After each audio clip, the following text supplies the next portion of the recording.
Hello everyone, and welcome to my quick review on the Moga Hero Power.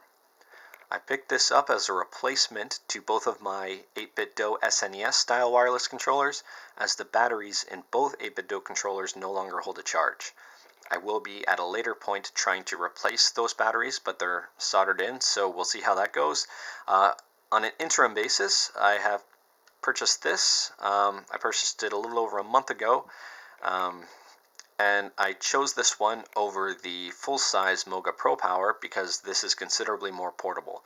A full-size controller for me is not a portable option. I needed something that would fit in, a suit coat jacket or in the side pocket of a laptop bag or just in a small lunch bag, just something that was easily portable.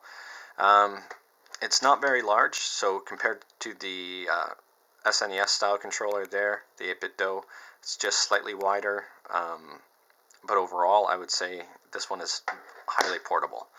My verdict on this, I'll talk in depth about it, but just at a high level, this controller is acceptable.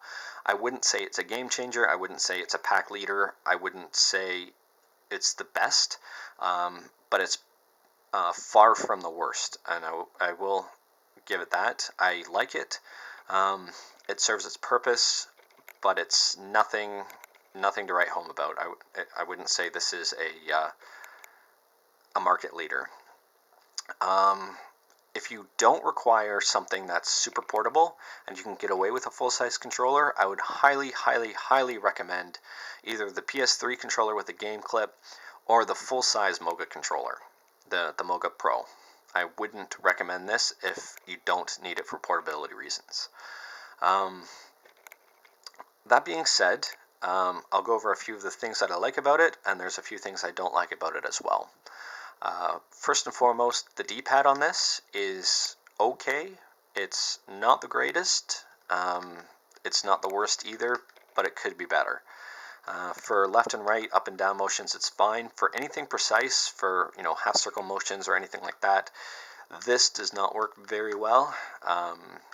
It's okay, but it's far from my favorite. The control sticks are very good. They're very short throws. I like it. So from left to right, there's not a lot of travel. They're very tight. Doesn't feel like there's a lot of dead zone on them. They click, so it gives you an L3 and an R3, which is nice. And the tops have rubber to hold your fingers. So it's not just a hard plastic where your fingers slide off. This is actually a nice grippy rubber. I will say a downside to the left control stick is that every time I do a movement where I need the, down right movement, I guess, my thumb hits this D-pad, and the D-pad corners are sharp. So it is very noticeable, and it's something I don't like. You get used to it after a while, but then there's just a few times where you're using it, and if you hold your thumb like that, it's not bad, but I hold my thumb like this, and every time I go over, I smash it. So you get used to it every once in a while, but when you do notice it, it's very annoying. I'm actually thinking about sanding this corner down a little bit with some sandpaper, just to smoothen the edge out and hopefully fix the problem. But right now that corner is it's driving me nuts. So moving on from there, it's got a control arm that locks at 90 degrees, which is useless, and I'll show you why. But it also locks, or doesn't quite lock, but it sets at this angle here. So it fits a Galaxy S4 just fine. This is my controller, or my cell phone here. It's a Galaxy S4. It locks into place very well. The phone does not slip. It's got little rubber grippies on the top and the bottom on this control arm. But the control arm is floppy. So if you go over big bumps, if you're on like a train or a bus or in a car or something, this is a little floppy, and the controller will, or the screen will move on you because it's not locked into place. It locks in the fact that it won't go any further, but it doesn't prevent itself from closing a little bit. Now, getting back to the 90-degree angle, as soon as the phone's at a 90-degree angle, you can see right here it's covering part of the buttons, so you can't really get to the buttons at all or use the control stick when the phone is at a 90-degree angle. So it really leaves it only as this angle here. It's not adjustable to any other angle, which is a bit of a drawback. Now I will say, if you do have a Galaxy Note that you're using with this, there's some extra space that will fit it, but it will be very, very top heavy, and you might want to upgrade to the full-size controller, which has a little more stability and a little more to hold on to counteract that. I do like the control arm that's attached to it. It works very well in that regard because it's compact. For example, in my 8-bit DOE, I had to buy an extender, which is an additional piece. If you use a PS3 controller, for example, you have to buy the game clip, which again is another piece you got to bring along with you. This just folds nicely into the controller and is very compact, and I really like that about the control arm. It's got very good bumpers on it, and these buttons are very good. So they're small.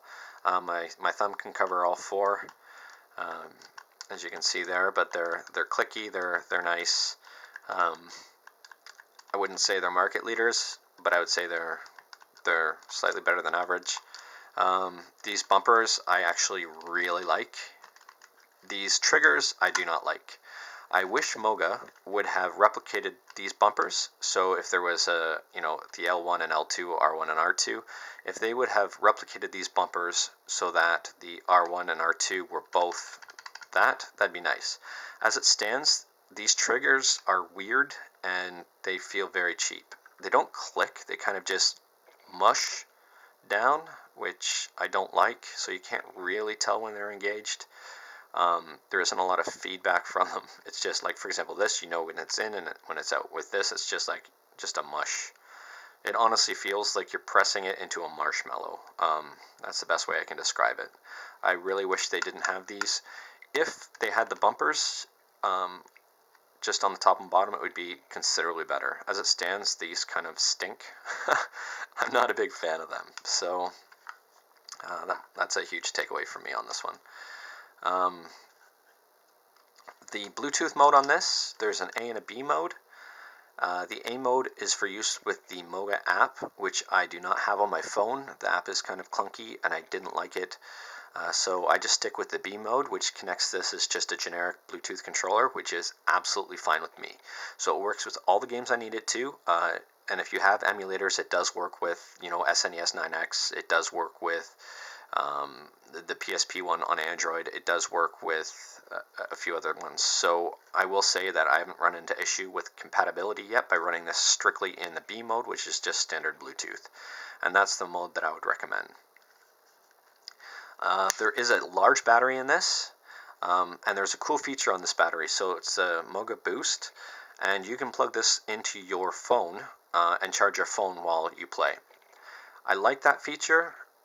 I haven't needed to use it yet. I usually use an external battery when I'm playing for extended periods, but if my phone was, sitting at 5 or 10% or something, and I needed just a quick boost, I guess you could say, to get me home, maybe a half-hour train ride or something, then by all means, I would just plug this into my phone and away I go. For extended period of time, though, I would recommend just using an external battery for your phone, just a small little, USB lithium-ion battery, and be set that way. There is a cool meter on here. When this is paired with the Bluetooth, all you have to do is press this button here. It's not going to show it right now because it's searching for Bluetooth, but all you do is press that, and then it lights up to let you know how much battery you have left. That's kind of neat. But overall, I would say this is just an average controller. The things that would make this a market leader, I would say, is if the D-pad was better, if your thumb didn't press the D-pad when you're using the control stick, and if these triggers were improved. So the triggers are not good on this. The D-pad, especially smashing it with your thumb, is not good. And this control arm is a little floppy for my liking. I wish it would just lock into place, even if it was just a switch that locked it in so it didn't move anywhere. I would really like that.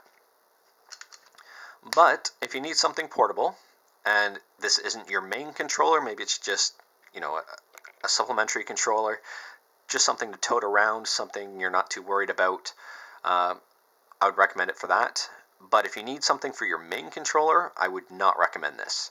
I'd definitely recommend another Bluetooth controller, like the full-size Moga Pro, or if you're using the PS3 controller, or even the 8-bit Do controllers, because I just had crappy batteries in mine.